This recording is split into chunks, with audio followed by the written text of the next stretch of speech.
couple of Christmases ago, my husband Tom received a marvelous gift. This book.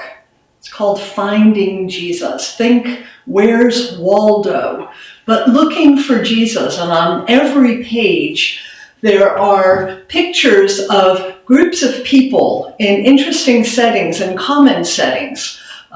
People at the mall right before Christmas looking frazzled as they're coming down the escalator, at a rock concert, at a museum, at an outdoor barbecue. And on every page among those people, you search for Jesus.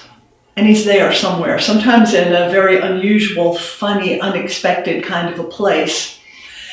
And on some pages, it's hard to find him because there are so many lookalikes, and it's hard to know which one is Jesus.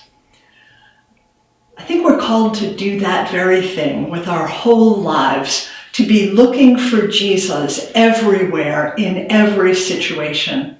We find great examples of how to do that in the resurrection stories in the Gospels.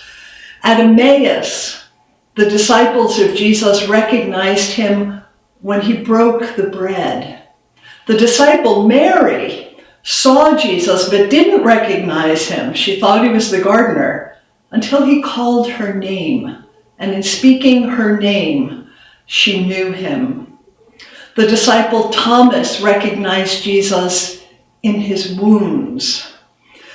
The disciples at the lakeside recognized Jesus through a miraculous catch of fish. And then when Jesus ate fish in their presence.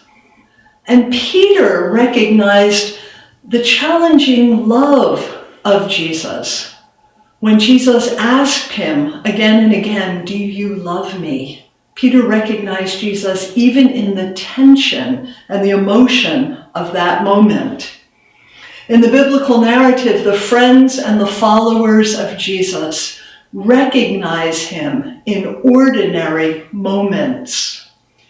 Jesus lives still, and we find him, we see him, we recognize him in the daily events, in the daily places of our lives, and in the people we encounter every day. So in these segments, we'll look at finding Jesus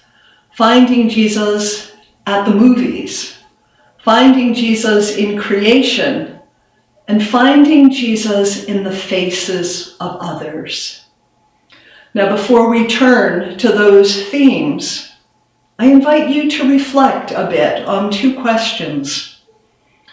First, which of the appearances of the resurrected Jesus that we read in the gospel most appeals to you? With which one do you most connect? And secondly, where do you look for Jesus?